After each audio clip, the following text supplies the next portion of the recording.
বন্ধু বান্ধৱীসকল ৰাতি খানা বনোৱা হ'লনে বাৰু? মইহে বনাবলৈ লৈছোঁ। আজি বনাম ভজা তিল উইথ মাছ ফিছ।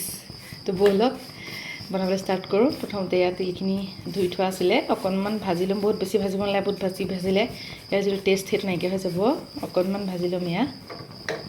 এতিয়া তিলখিনি ধুনীয়াকৈ ভজা হৈ গ'ল। চাব এনেকৈ মোহাৰি দিওঁতে তিলখিনি এনেকৈ ভাগি যোৱাকৈ ভাজিব লাগিব। আৰু ইয়াৰ পৰা এটা ধুনীয়া চেণ্ট ওলাব। এনেকৈ ভাঙি দিছোঁ।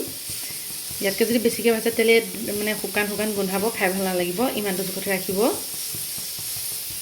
এতিয়া এইফালে এয়া মিক্সি বাতিটোতে অকণমান নহৰু জলকীয়া গোটাই লৈছোঁ। ইয়াতে ভাজি লোৱা তিলখিনি অলপমান দি দিম। গোটেইখিনি নিদিব, গোটেইখিনি দিলে ইয়াত মানে বেছি তিলটো দিলে বেয়া হ'ব। তিলটো কমকৈ দিব, বাকীখিনি বস্তু বেছিকৈ দিব। এতিয়া বাকীখিনি বস্তু আমি গোটাই ল'ম। ইয়াত গোটাই লৈছোঁ পিঁয়াজ, আদা আৰু অকণমান বিলাহী। আপোনালোকে একেলগেও বস্তুটো মাৰি ল'ব পাৰে, কিন্তু একেলগে মই মৰা নাই। কেলৈ মানে মোৰ অলপমান হেৰিটো সৰু, মিক্সি বাতিটো সৰু, সেইটো কাৰণে। তাৰপিছত এইফালে এয়া মাছখিনি ধুনীয়াকৈ মোৰ ক'লা মেচমেচীয়া কেৰাহীখন পাতি দিছোঁ। তাৰপিছত মই হিট কৰি ভাল পাওঁ কাৰণে এয়া মাছখিনি ধুনীয়াকৈ ফ্ৰাই কৰি লৈছোঁ।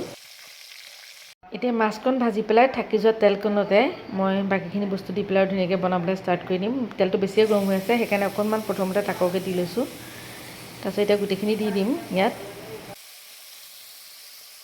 এতিয়া ইয়াতে মই সেই মিহলাই লোৱা দুভাগ বস্তু মিক্সিত দি পেলাই পিহি পেলাই একেলগ কৰি লৈছিলোঁ। সেই বাতিটোতে আন্দাজমতে অকণ পানী দি দিছোঁ। এই দালিখন বনাওঁতে এটা কথা চাব, যাতে বহুত বেছি পাতলো নহয় আৰু বহুত বেছি ডাঠো নহয়। এইটো বহুত বেছি পাতল হ'লে মানে খাবলৈ ইমান ভাল নালাগে। তাৰপাছতে এয়া মই ইয়াতে বইল কৰি থোৱা আলু আছিলে, আলুখিনি দিলোঁ। এয়া উতলটো অহাৰ আগতে ইয়াত আন্দাজমতে হালধি আৰু নিমখ দি লৈছোঁ। এতিয়া ধুনীয়াকৈ লৰাই দি পেলাই জুইটো সৰহকৈ দি দিম, যাতে ইয়াত একদম পূৰা পকপককৈ উতলটো আহে তেনেকুৱাকৈ। তাৰপাছত ঢাকি দিম। এতিয়া সৰহকৈ জুই দি পেলাই একদম পূৰা উতলটো আহিবলৈ দিলোঁ। পূৰা ডাঠ হৈ গৈছে, দেখিছেনে? এতিয়া ডাঠ হৈ থকা সময়কণতে ইয়াতে মই কেইপিচ মাছ দিম আৰু সেইটো আন্দাজ কৰি মাছটো দি দিছোঁ। তাৰপিছত দি পেলাই ইয়াত আকৌ অকণ পানী দি পেলাই আকৌ অকণমান সময় উতলিবলৈ দিয়াৰ পাছত দালিকণ ৰেডি হৈ যাব।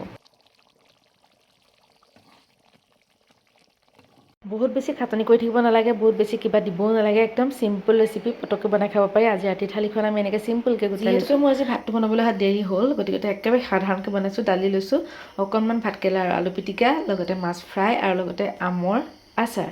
এতিয়া আমি ৰাতি সাঁজ তেনেকৈ খাই দিছোঁ। আৰু আপোনালোকেও যদি এনেকৈ মাছৰ দালি বনাই খাইছে, এবাৰ কমেণ্ট কৰি জনাবলৈ নাপাহৰিব। আৰু যদিহে খোৱা নাই তেনেহ'লে এবাৰ বনাই খাবচোন, বহুত বেছি টেষ্টি লাগে। আজিলৈ ভিডিঅ'টো ইমানেই আছিল। যদি ভাল লাগিল তেনেহ'লে লাইক আৰু কমেণ্ট কৰিবলৈ নাপাহৰিব, আৰু লগতে বনাই খাবলৈ নাপাহৰিব। আজিলৈ ইমানেই আছিল। Bye bye, good night.